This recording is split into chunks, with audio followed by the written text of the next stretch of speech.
Soul.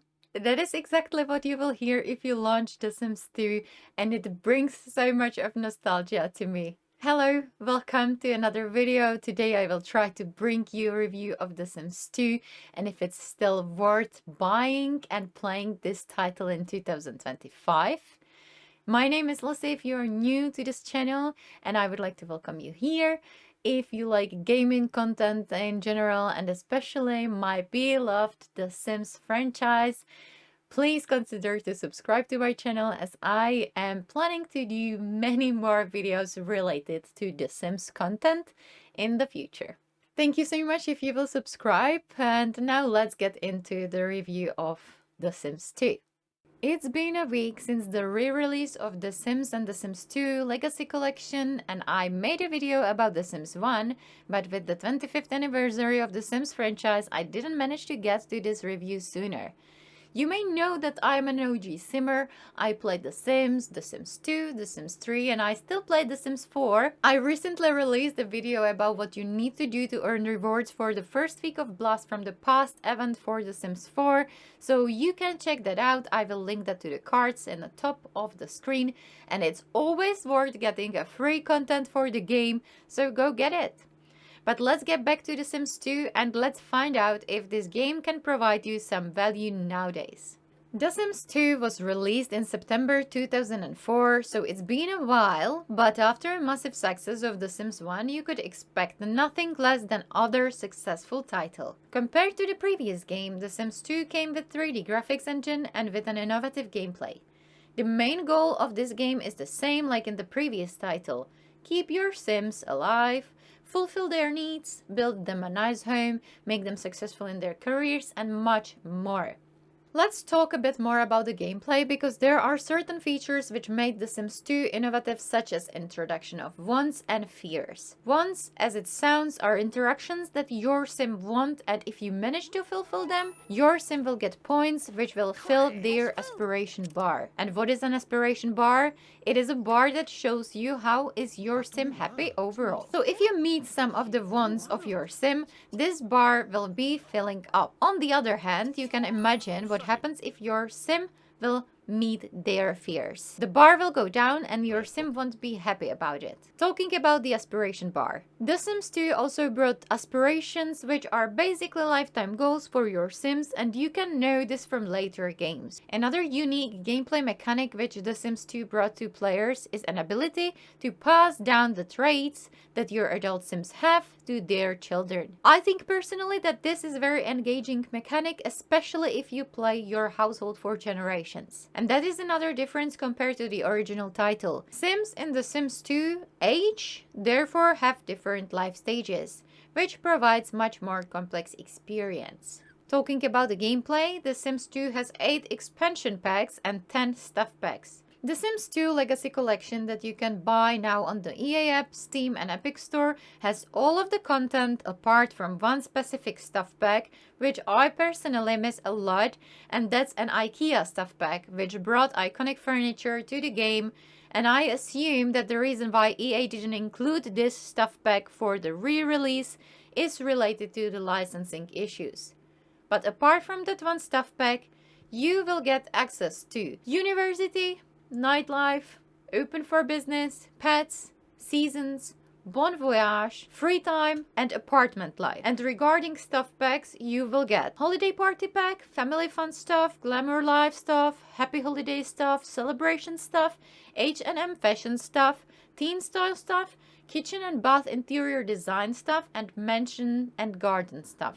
You can see that some of the expansion packs have the same topics as certain expansion packs for The Sims, and we can basically see them also in later games. But for example, the University expansion pack was not in The Sims 1, of course, as there was not appropriate life stage such as young adult, so that was a new gameplay for The Sims 2, and I personally loved that one. And let me stick with the gameplay for a little bit longer. What was absolutely game-changing for me was the ability to customize your neighborhood. Game loads with different neighborhoods, and not only that you can customize existing ones, add lots to them and place them freely around the existing roads, You can also create custom neighborhood in the game where you choose the terrain type and place all the lots yourself in the existing map. But you have some restrictions such as placing the lots to the existing roads, as I said before. But we are not finished here. If you know how, you can also create completely custom maps for your The Sims 2, but that requires a little bit more knowledge and also another game, because The Sims 2 maps are based on SimCity 4, which is another EA game and another very successful game franchise published by Maxis. But I think it's really cool that you have the ability to create something completely custom. Let's talk about the graphics. As I said before, compared to the original title, The Sims 2 is using a 3D camera, which makes this game feeling more modern.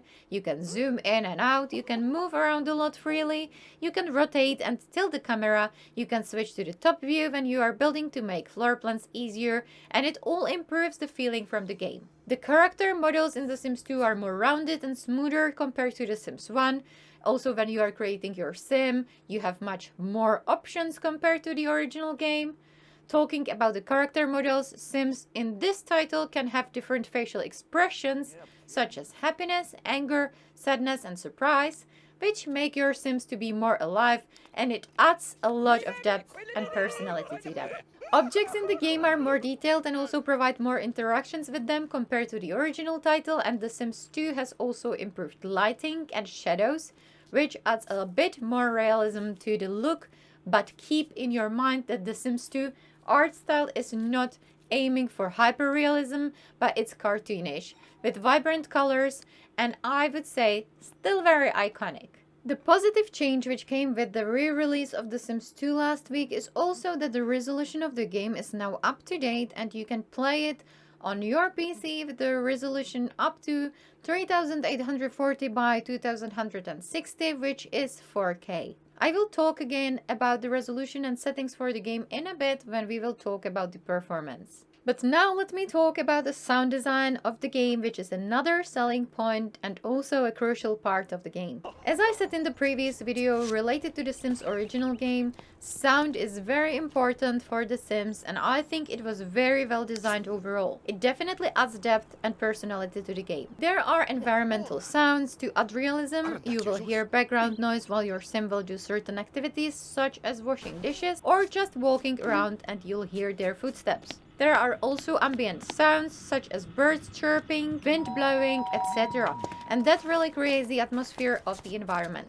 And don't forget about the music, which is a relaxing element while you are building, and your Sims can also listen to many tracks during your gameplay. There are also sound effects related to certain activities or actions, such as when something or someone catches on fire, when baby is born, or certain sound effects with the comedic effect when your Sim fails at something or gets caught cheating, for example. And don't forget the Simlish language. We were talking about it in the previous video of The Sims 1, but in case you didn't see it, Simlish is a completely made-up language for The Sims. It is a gibberish language that your Sims talk in the game, but don't get fooled. It's not a complete gibberish, it's actually carefully constructed language with its own nuances and inflections. Overall, I would say that sound design of any game is a key element which can improve your feeling of the game, and I think The Sims 2 did really well, and every Simmer will feel really nostalgic hearing the iconic music from the game. Move on to the performance. The main reason why The Sims and The Sims 2 were re-released is definitely the compatibility with modern machines. You couldn't really play those titles before, even if you owned them, without certain workarounds. Now you don't need to do that if you purchase or already purchased this re-release title. The game runs in a full screen mode. You can choose resolution up to 4K, as I said before, and you can adjust certain settings related to the graphics, and you have more options compared to The Sims 1. If you have a modern PC, there is no reason to run the game on low details, so trust me, with new PC you can definitely run everything on high.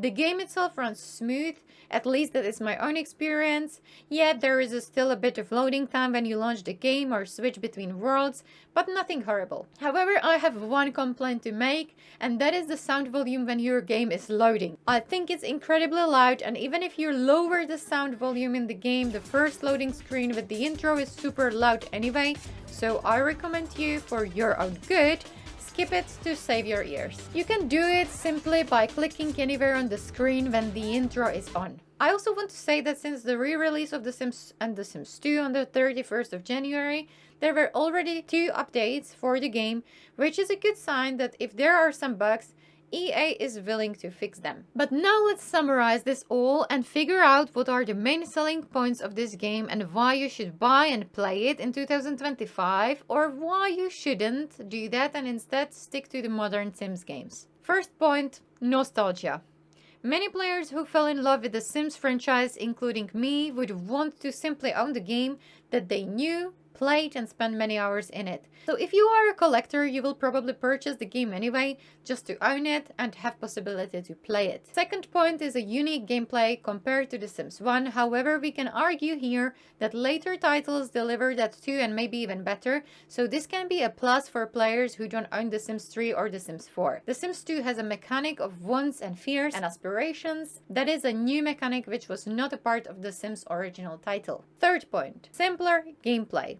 As we are talking about the gameplay, this is another thing which can be positive or negative based on what you prefer. Later Sims titles can be overwhelming with all the options we have, especially in The Sims 4, and it sometimes feels like when you don't play for a while, you have to catch the train with all new mechanics such as influence in the neighborhood, the fame meter, environmental impact of the neighborhood, and I could go on and on and on. The Sims 2 has a simpler gameplay which some players can prefer as it's not overwhelming, and I feel it could be the right choice for someone who is new to the series. Fourth point, the content of the Legacy Bundle. If you buy The Sims 2, you get it with all the expansion packs for the price of £25 or $30.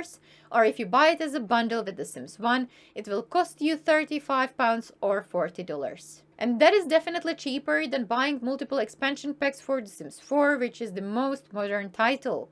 Because £35 or $40 is the price of a new release expansion pack for The Sims 4, so for the price of one pack for The Sims 4, you get the base game, 8 expansion packs and 9 stuff packs for The Sims 2, and it provides you with a lot of content, so it's much more affordable if you want to experience the series without spending too much money. Fifth point, however, not so sure if it's valuable, but it's less demanding on hardware. Even if you don't own the latest hardware, you will have no problems to run this game on older PC, because as I said, this game was released in 2004 and you don't really need any modern PCs to run this. Sixth point is storytelling. There is a lot of lore regarding The Sims 2, and if you load pre-made neighborhood, you will be able to read the backstory of the families, and I think it's really nice to be able to connect to your Sims while you are playing, and it's much more engaging. To conclude all of this, I still think it's worth buying The Sims 2 because there are certain things that many players can prefer to the modern titles, such as simpler gameplay, possibility to create your own neighborhoods and maps for the game if you want to have more custom experience. For the price of £25 or $30, you get all the DLCs, except the IKEA stuff pack, which I'm still sad about. So enough of the content for a good price, and of course the nostalgic aspect can be a selling point for many players. The final decision is up to you if you buy and play this title in 2025, but if you were about to choose just one title from the new re-released games, I recommend you to buy The Sims 2 over the original The Sims. Let me know in the comments what is your favorite The Sims game, if you are about to buy this Legacy Collection or maybe the 25th anniversary bundle, or if you already bought it. And I hope that I will see you in the next video. Thank you so much for watching, and Dag-dag till the next time.